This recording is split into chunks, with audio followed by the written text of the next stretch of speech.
Okay, hello everybody. I'm Dr. Jim Daly, and I recently went to an Obesity Society meeting. The Obesity Society is really the largest society, at least in the United States and perhaps the world, uh, that really specializes in just studying obesity. And I've been a member of that for quite a few years now. If you actually look down here at the my name and PhD, and then FTOS. That means Fellow of the Obesity Society. So that's kind of a recognition of contributions and awards to this uh, for the society. Being a fellow in a society means that you reach a certain level of expertise normally, and uh, so it's an honor to be a fellow. And I do try to be active in that society, although a lot of times I'm in Korea when they have their meetings, so that's kind of a problem. But I do have a strong interest in obesity, and that's because probably it is the single most important health challenge that we have today.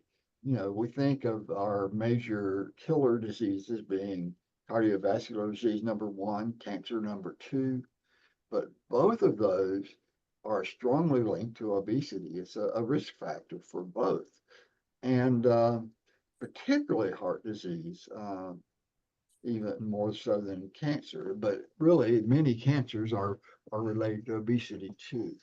So it's hard to overestimate the importance of obesity. And even when it doesn't give you a killer disease, it gives you a very poor quality of life in many cases.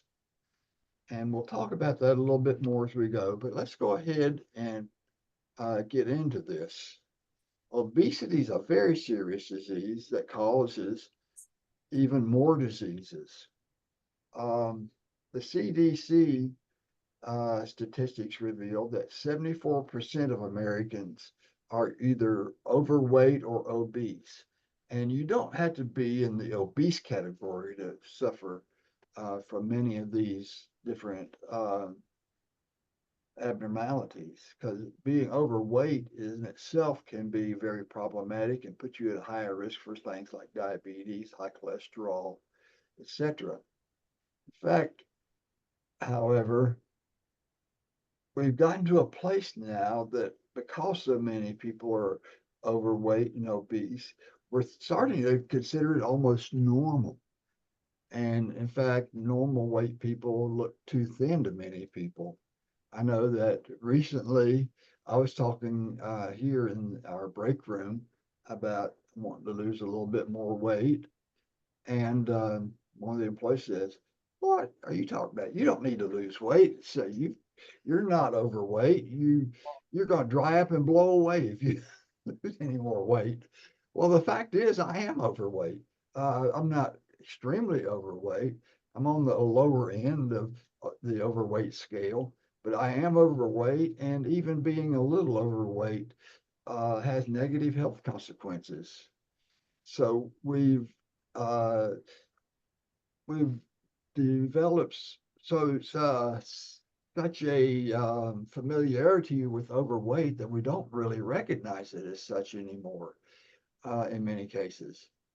However, the impact of being overweight has not changed, even if our perception of what overweight is has. And that's a problem. But you can see on this slide here, overweight, well, we'll just start from the bottom left and go around the circle. Low sperm quality in men, bowel cancer, uh, increased risk, gallstones, high blood pressure is caused by it, strokes are certainly an elevated risk because of it, depression, sleep apnea. Sleep apnea is a big one, and it is caused by overweight and obesity because it affects your breathing when you're laying down. High cholesterol, oh, absolutely. Heart disease, heart attacks, kidney disease, type 2 diabetes. and joint pains. That extra weight puts a lot of stress on your joints. So it really affects many parts of your life. In fact, almost everything. And it affects your quality of life to a great extent. Now, this kind of sums up the period of my lifespan. If you look at the picture of people at the beach on the left in 1970, see how very thin they all are? Well, that was just normal. Most people were thin like that. Uh, you don't see that anymore. In fact, you'd be more likely to see the picture on the right going to the beach these days of everybody, being very overweight than you would be very thin on the left. In fact, most of these people today, if we saw them at the beach, think something's wrong with them. They must be ill. They're so skinny, you know. But this really is a change in the norm of our perspectives. And it's a change, though, in our physiology that is really impacting life. In fact, in just the last couple of years, the lifespan in the United States has started going down for the first time in many, many, many years. I think World War II was the last time we had a decline in uh, uh, expected lifespan. That was because so many people were being killed.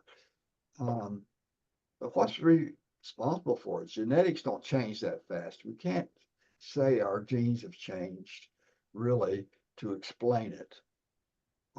Human physiology itself doesn't change that fast.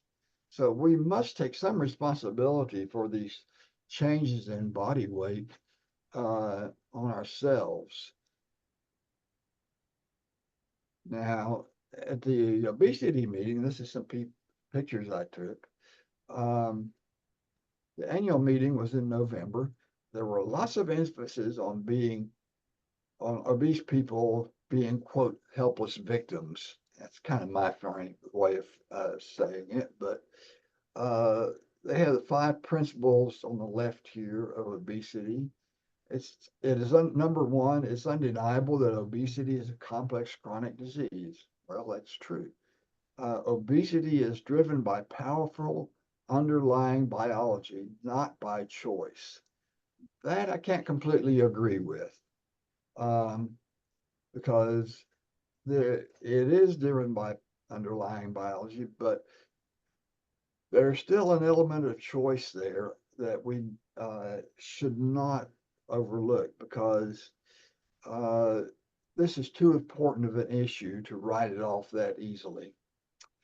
The many health effects of excess weight can start early, and that's absolutely true. In fact, when we're seeing kids now, elementary school kids who are obese, quite commonly, and a lot overweight, What is the um, ideal you weight know, for that's a a very bad omen for the future. 5'6" female, 60 years old? Number four, obesity is treatable. Okay. Uh, that's um, something that's a little bit debatable too. And what they mean here, they were really promoting these new drugs. Oops. Um, on the right here, Wegovy, the semaglutide injections. Uh, we really don't know how well that's going to work out yet. There are definitely side effects for these drugs.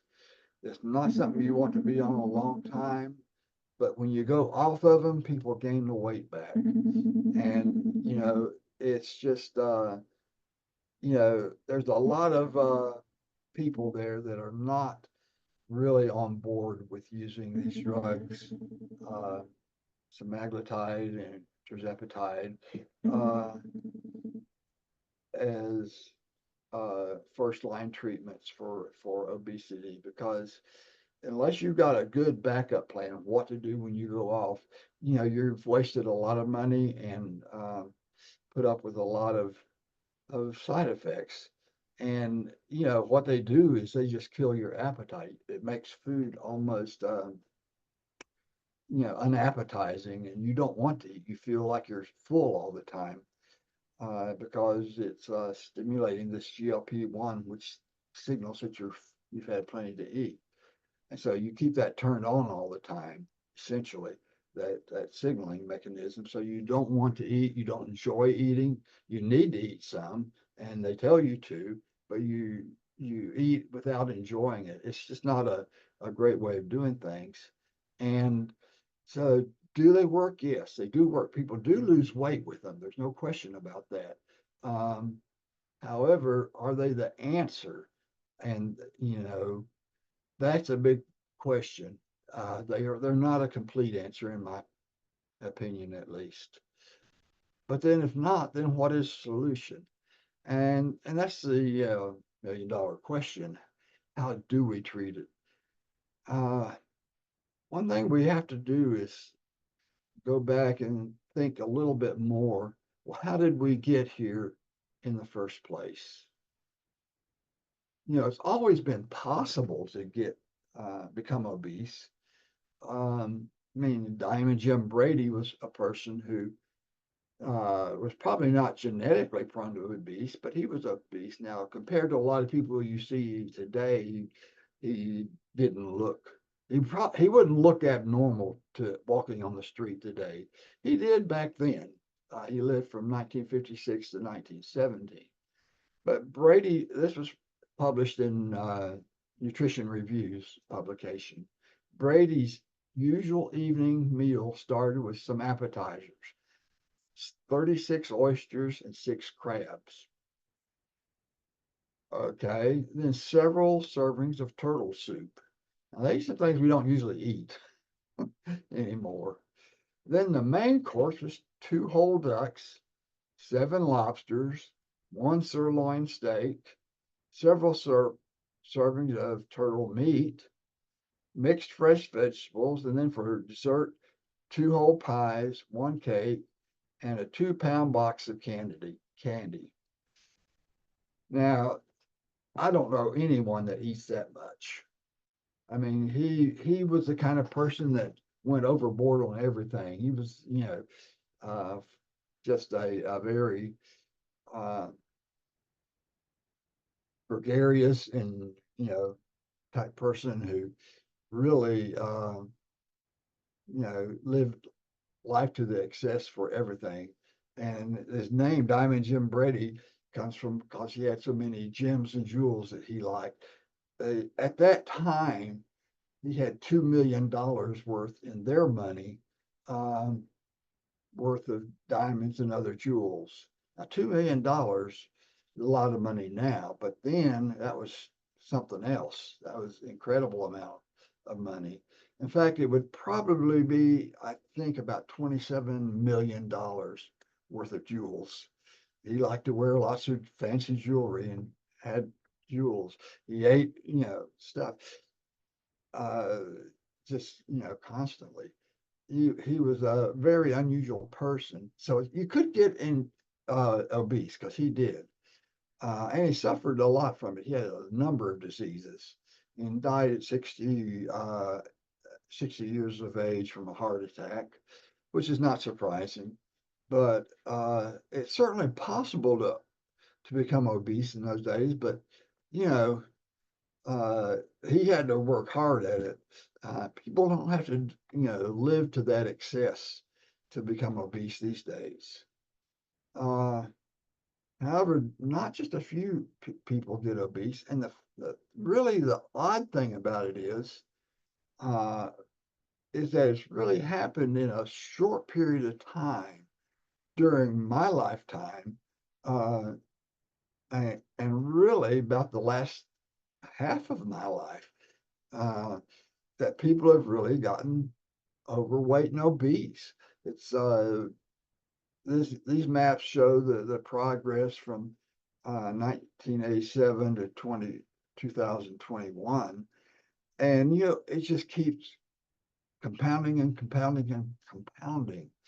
Uh, and so we've seen about in 40 years, the obesity rate uh, has roughly tripled. And, overweight has increased even more. And we don't have a complete explanation for that, but a lot of things have changed to make this shift in people that we saw earlier. And we're going to talk about some of it today. There's plenty of things that we could talk about that, we won't cover today, but uh, I'm going to hit on a few points that I think we ought to really give some consideration to. Um, One is just our lifestyles have changed. Uh, I was, I did, the handheld calculators weren't made until after I'd graduated from college. Much to my dismay, it would have made taking accounting classes a lot easier if I'd had one. But um, the electronics have come in, and boy, they started with the calculators, but boy, did they go from there. And now we have, pretty sophisticated computers really in our handheld phones. Uh, and you can see the kind of activities kids have engaged in have really evolved. We've got these kids here. This would have been when I was a kid, more what people would be doing, kids would be doing. This is more typical now.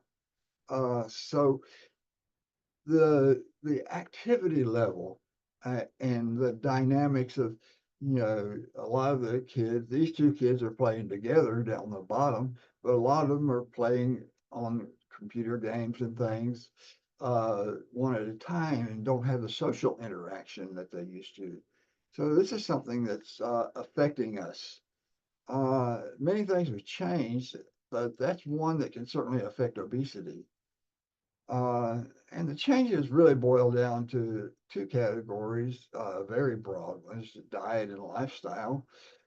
Um, but it goes far beyond just simply eating too much food and too little exercise. And much of what has changed is going to be difficult to reverse. Obviously, we're not, computers aren't going to go away and be uh, no longer a part of our lives.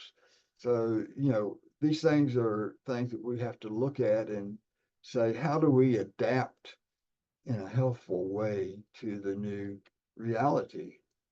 Um, Family dynamics can have a huge impact on nutrition, on body weight, and on health.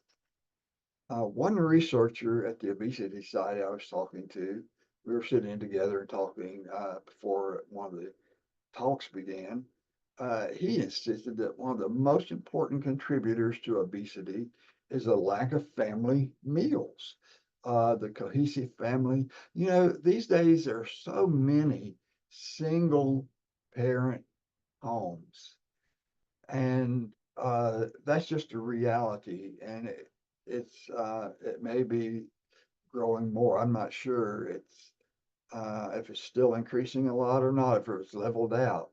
But it's a reality now that just wasn't there when I was young. Everybody I knew had two parents just about, except for one girl in my school, and her father had died when she was young. And I'll talk a little bit more about her actually.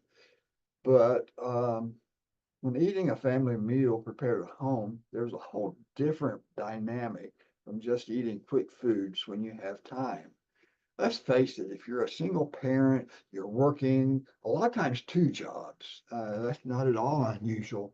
And you come home to kids, you really don't feel like, you're exhausted, you've had a long, hard day, you're just not up to faking, preparing a big meal and sitting around like this with home cooked food. And so, that's just uh, the reality of the situation. And that's what we see in the picture is ideal, but it's probably not going to happen in a lot of cases. So we have to find ways to make uh, these meals more healthy. However, you know, that ends up being a challenge. All too often, what's on the right there, the junk foods, the sodas, the things you can just slap out there very quickly, that's what you uh, end up eating. Uh, and there's a price for that. What is on the left is what was a more typical meal when I was young. Now, in my household, we were vegetarians, so we wouldn't have had the bacon. But, what we did have looked a lot like that. Instead of the bacon, there would have been some other kind of fake meat or cottage cheese loaf or, uh, lentil loaf or something like that. That's a protein type food. But the rest of it could be very much the same. There would also have probably been a dinner roll, whole wheat bread, a glass of milk instead of the soda over there. Sometimes a juice, and usually a dessert, maybe a slice of pie or something like that. And of course, the dynamic was you've got to eat your veggies or you can't have that dessert, that kind of thing.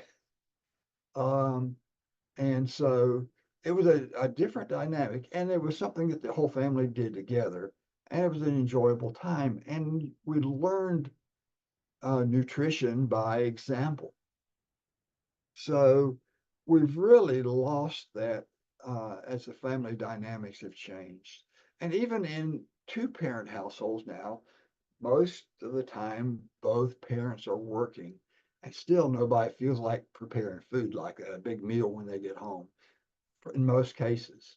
So we've substituted, good home cooked meals for, quick, easy, um, highly processed foods. I won't call them quite junk foods, but many of them are junk foods, and sometimes not. So that's been a change uh, that is really probably very strongly linked to the obesity increase.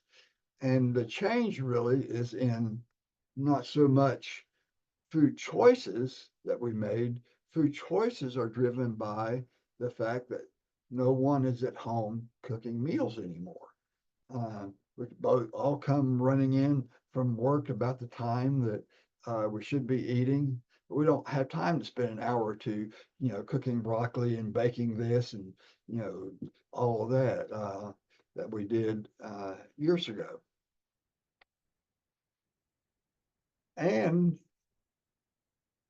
the consequence is that 1 out of 5 children worldwide, this is not just an American thing, but worldwide, are now overweight or obese.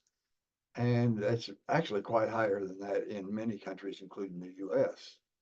Childhood obesity was very rare when I was young, but we did have one overweight girl in my school. The consequences for her were severe. Now there are many there are many obese and overweight children. They have greatly increased risk of obesity and its related diseases when they reach adulthood. So it doesn't just affect them while they're in school, it really carries on, and they're much more obese in adulthood, and they have much more of the diseases of obesity and an increased risk of early death. This is just a one paper that was recently published on this subject in Frontiers in Pediatrics. Irregular meal pattern and later sleep midpoints are associated with increased uh, BMI, body mass index, and Z-score, and weight to height ratio during early adolescence. So, you know, the irregular meal patterns, just kind of eating what you can when you can, um, you know, grabbing, the easy to fix foods, and then sleep disruption too. They're both associated with increased body mass index and weight to height ratio. So these are things that are really very difficult issues that are go beyond just nutrition, really. The lifestyle patterns that are disruptive and are leading to obesity uh, and overweight and to diseases. And like I said, you know, we don't see the consequences lots of times of these uh, diseases. They're not always obvious. The girl I mentioned that was overweight in when I was in elementary school, she I saw her a number of years later. She was, so obese she couldn't leave the house anymore unless an ambulance came and took her somewhere on a gurney. She was unable to actually, that's the only way she could leave the house. She couldn't even get to the bathroom by herself. And she was fortunate enough she was married, but her husband uh, would help her get to the bathroom when he was home. But during the day when he was at work, she literally sat in a wheelchair in the bathroom the entire day, so she could, get to the use the bathroom if she needed to. And that was her day. That was her life, and it was really sad. Uh, I don't know how many people are obese to that extent now, but these are people that are not visible to you. You see plenty of obese people around, but you don't see the worst that it can cause. Now, we do know that the gut-brain interactions work both ways, and we're sort of shifting gears just a little bit in a way, but we're still talking about behavior here.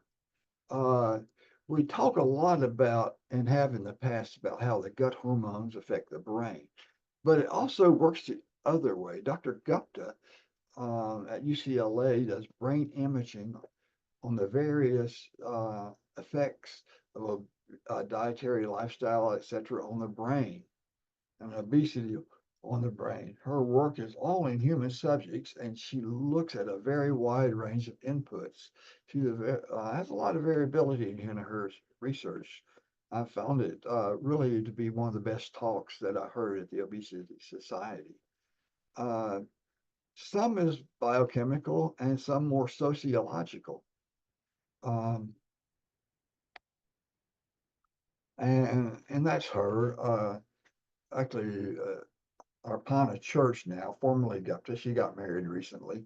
So if you're searching for research, I guess you've got to search both names, um, Church and Gupta. But anyway, she's very accomplished at UCLA, co-director of the Microbiome System Center there, director of Obesity, Metabolic Disorders, and Eating Behavior Research Program, director of neuroimaging core. A lot of her work does brain scans and looking how the brain reacts to different stimuli. Um, uh, she's a part of the Center for Neurobiology, Stress and Resilience. Just, yeah, she's really a top-notch researcher and one that I find rather intriguing. Now, something that she did was an assessment of discrimination on the brain and on food choices. She assessed people by discrimination scores, and this would be a survey, how much they uh, felt like they've been discriminated against and how that much they've been affected by discrimination. And they were scored on according to that, and won't go into all the detail. In fact, she didn't go into all the detail of exactly how to do that, but she went into some detail. However, she scored them uh, uh, basically as positive or negative according to how much they had been discriminated against in their opinion during their life. They looked at how those scores affect brain activities and brain function using MRIs, magnetic resonance imaging. Uh, she uses a lot of that and looked at how food choices were affected by discrimination scores as well. And then they evaluated the effect of discrimination scores on the release of glutamate metabolites, which can lead to a number of problems, including obesity. Food preference was higher from right to left with higher discrimination scores. So if you really felt uh, like you've been discriminated against a lot, uh, you probably really had a lot of anger, despair, resentment, etc. from that. Uh, but the ones with the higher scores were particularly more likely to react favorably to something that had high calories and high sweets.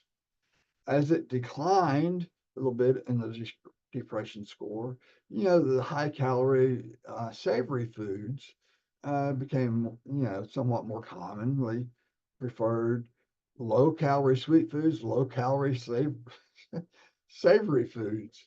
Uh, so it really, how much, and I think resentment, anger, and things like that, and depression you had uh, cause you to have preferences for foods that were not healthy. Uh, all of those emotions that you get from that are really quite toxic and have a major health impact. And part of that is mediated through diet, uh, as you would see here. Now, the interesting thing was to me that I really was quite, taken back by that it wasn't just race based. There was many kinds of discrimination, but all races that experienced quite a lot of serious discrimination, in their opinion, at least. Um, if you look at this, the blue is how much discrimination they had experienced in the as, at least how much they perceived they had.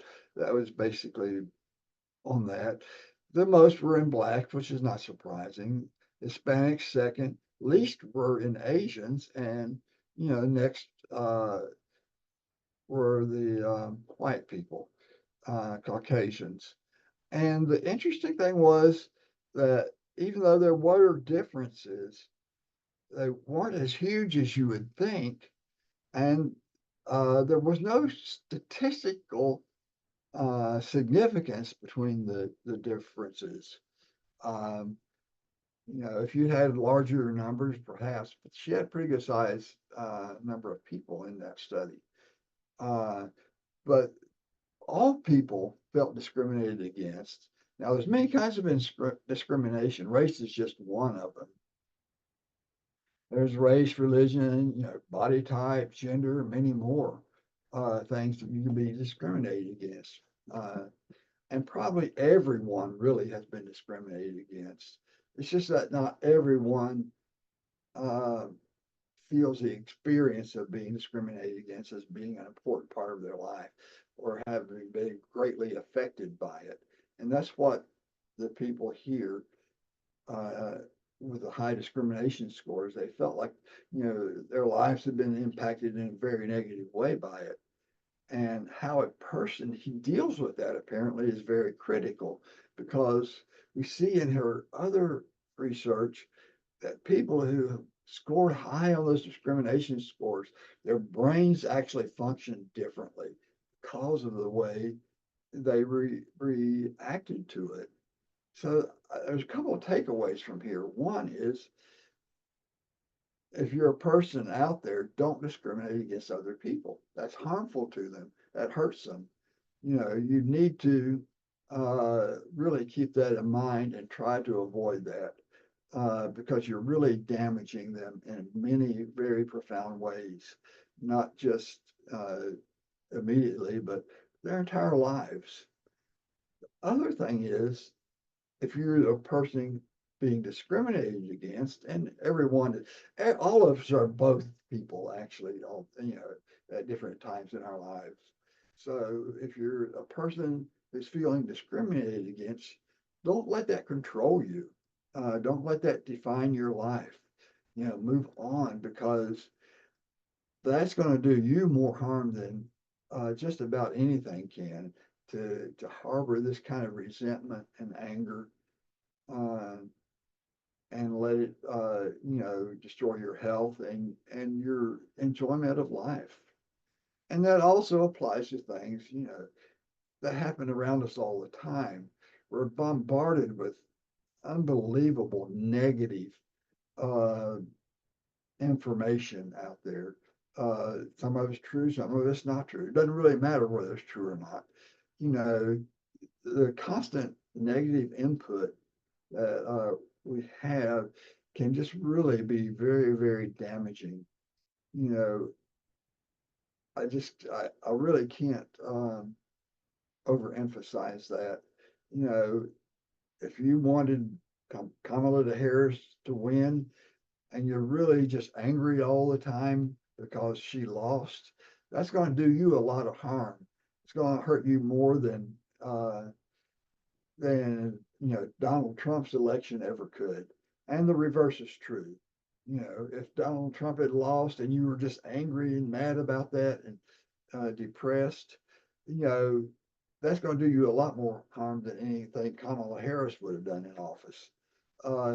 So basically, we can't let these things control our lives. We have to move on and do the best we can. Um, I think that something for us to really think about is how we impact customers, ourselves, and coworkers. Um, we really need to be putting a message, an uplifting message that will help people. And we also can help them with, I didn't talk much about our business here in this talk today, but dietary supplements can help. Ashwagandha can help with mood. We know that sleep is critical. So relax evening formula, relax daytime formula helps a lot of people with their mood. And so there are things that we can do like that really help people maintain weight that are not really directed specifically at weight loss. So keep that in mind as you deal with people, but also, things that we can do, how we interact with people in a positive way, can really make a difference in their life. Um, and I hope that we'll all keep that in mind because, you know, we're going to have problems in this life. uh, Maybe, one of these days the Lord will return and get fed up with it all and set things right, I suppose. I mean, I know he will. So I don't know when, nobody else does either. But in the meantime, we've got to make it life the best we can and be the best influence and really help other people gain better health, both through how we interact with them and how we recommend things to them. And that's really our mission here, is to really give people better lives and to make them healthier. And there's nothing we can do more importantly than helping them maintain a healthy body weight and fitness. So with that, I'm going to put it out there. If anybody has anything they'd like to add or any questions, we'll let it be. This is the time for it.